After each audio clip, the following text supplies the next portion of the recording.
Selamat datang di podcast Krisis Demokrasi Korea Selatan 2024. Yang akan dibahas oleh Olivia Shafira, Radhaden Nazwa, Anissa Hamda. Annyeonghaseyo, welcome to PGZ Podcast Gen Z.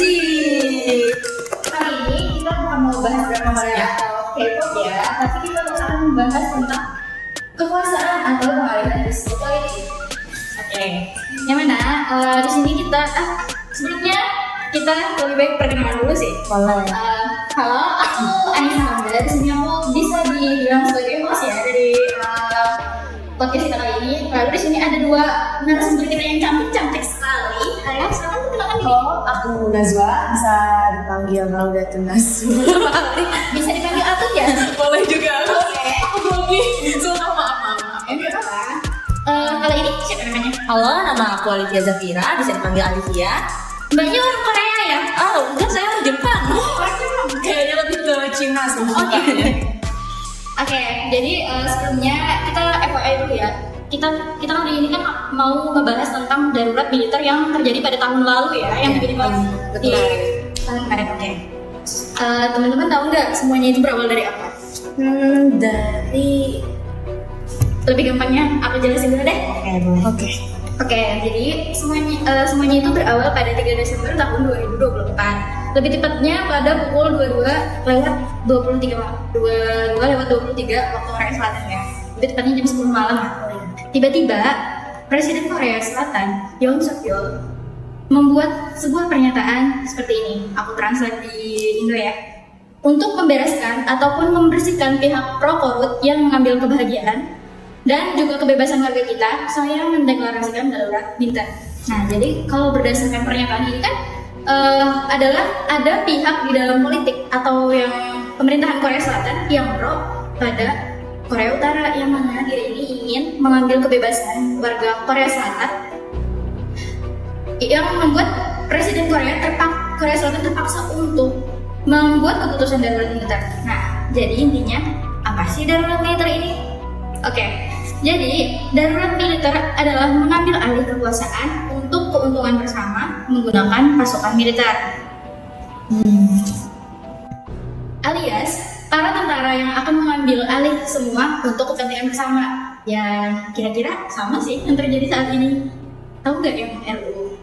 Oh, tahu. Nggak usah dibahas, bukan ranah kita. Iya. Oke. Nah, yang lucunya di menit 17 menit setelah itu, pada pukul 22.40, baik dari partai politik dan partai oposisi keduanya, yaitu yang diketuai oleh An Dong Hyun dan Lee Jae Myung, menyatakan ini adalah deklarasi militer yang ilegal. Artinya kan hal tersebut itu menyalahi peraturan yang sudah ada. Kan kalau mau mendeklarasikan sesuatu itu harus ada prosedur persetujuannya dulu. Iya. Nah, bahkan ada berita yang mengatakan bahwa orang-orang di bawah kepresidenan pun ada yang tidak tahu. Jadi hal ini tuh kan terkesan sangat mendadak dan tiba-tiba gitu loh. Kan semua orang jadi bingung bertanya-tanya. Mana tengah malam lagi Iya. kan? Sama aku juga pernah dengar bahwa di Korea Selatan itu ada SMS darurat. Aku nggak tahu sistemnya itu kayak gimana, cuma semua warga Korea Selatan itu kalau ada sesuatu hal yang darurat, itu mereka tuh pasti semuanya dapat SMS darurat dari pemerintah langsung. Nah, sedangkan ini tuh nggak ada pemberitahuan apa-apa dan emang tiba-tiba banget gitu loh. Tiba-tiba banget tengah malam lagi. Iya. Tengah malam. Nah, akhirnya setelah melalui rapat cepat itu kan setelah deklarasi tersebut itu para anggota DPR ini berbondong-bondong langsung datang ke gedung DPR mau rapat darurat itu. Nah, setelah itu melalui rapat cepat itu pada pukul 1:01 dini hari loh. Pada tanggal 4 Desember 2024 dibukalah voting. Apakah para anggota dewan ini setuju atau tidak setuju? Nah, yang untungnya pada waktu itu dari anggota DPR-nya sendiri itu tidak setuju dengan deklarasi yang dikeluarkan oleh Presiden Yoon Suk Yeol tadi ya. Nah, tapi aku FYI ya guys, aku di sini cukup terkesan sih sama anggota DPR di Korea Selatan ya. Gercep dan Nggak mau kayak di... ya sebut saja. Nah, akhirnya setelah 4 menit setelahnya itu kan dibacakan bahwa anggota DPR tidak setuju dengan pernyataan yang dibuat oleh Presiden Yoon Suk Yeol. Nah, lalu pada pukul 4.26 subuh hari, Presiden Yoon Suk Yeol tiba-tiba muncul lagi nih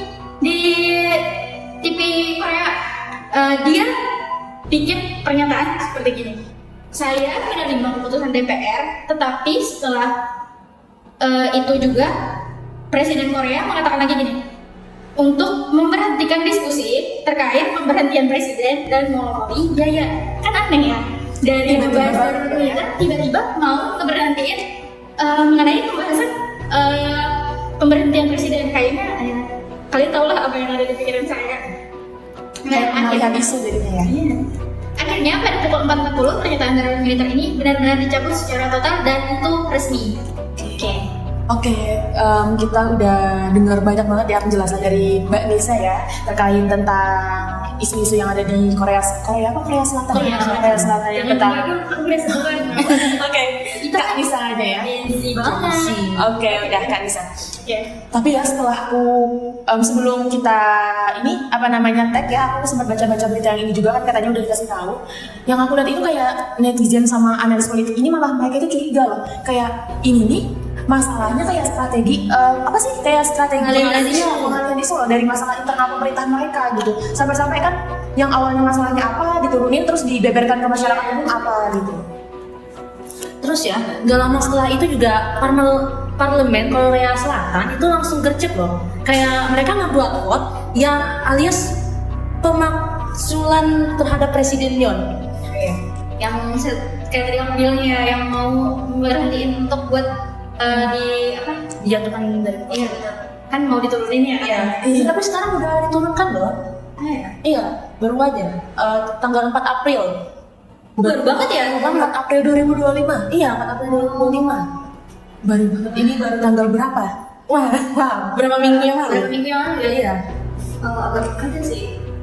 Ini tuh implementasinya nyata ya dari sistem check and balance yang pernah sebelumnya kita pelajari sebelumnya itu. Kan nyambung ya korelasinya itu. Iya sih, nyambung sih ya. Dan serunya lagi tuh masyarakat di sana juga kayak ikut kayak aktif gitu loh. Aktif banget ya. Benar. Terus kayak bikin petisi kayak demo digital, terus tuh protes di Twitter dan lain sebagainya sampai kayak trending gitu sampai keluar-luar. Tapi mereka itu keren sih, kayak demo itu nggak kayak orang-orang di negara lain ya, sebetulnya negara lain gitu. Mereka tetap beraturan dan nggak menimbulkan masalah gitu loh buat orang yang lain lagi. Yang intinya kayak nggak berontak lah ya. Nggak merusak fasilitas umum dan kompak pada tujuannya aja gitu, bukan pembunuhan. Benar. Tapi juga kan di tengah-tengah kekacauan politik itu, tahu nggak kok ada ya tiba-tiba artis, aktor Korea tiba-tiba trending. Nggak mungkin nggak tahu. Oh, ini aku tahu nih yang skandal pacaran itu kan, terus tuh kayak keluarnya member. Terus aku sebenarnya nggak terlalu tahu sama masalah yang kayak gitu. Cuman aku dengar beritanya kayak skandal pacaran kan, terus tuh kayak keluarnya member mereka, gosip-gosip yang biasanya muncul gitu. Tambah pula kan baru aja ya diturunkan ya. Itu sebelumnya loh. Tahu nggak Kim Song Hyun, artis yang terkenal itu? Tahu lah, aktor dengan bayaran termahal ya. Sudah 1 miliar itu loh. Itu jadinya sekarang kayak dibuat pengalihan isu terhadap politik di Korea. Tapi kasihan ya. Kasihan Ibu banget. Iya, jadi korban. Yang korban juga enggak, padahal dia pelaku ya.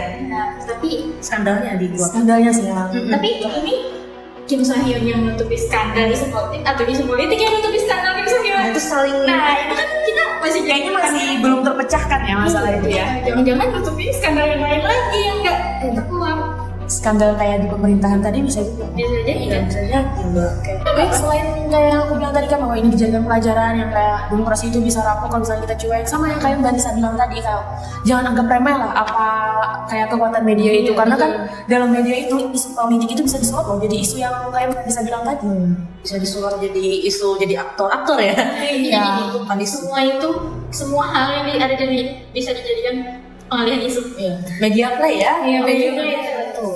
Nah, oke guys, mungkin itu tadi sedikit perbincangan dari kita ya. Perbincangan nggak jelas tapi jelas. Ya. Insya Allah jelas. Baik,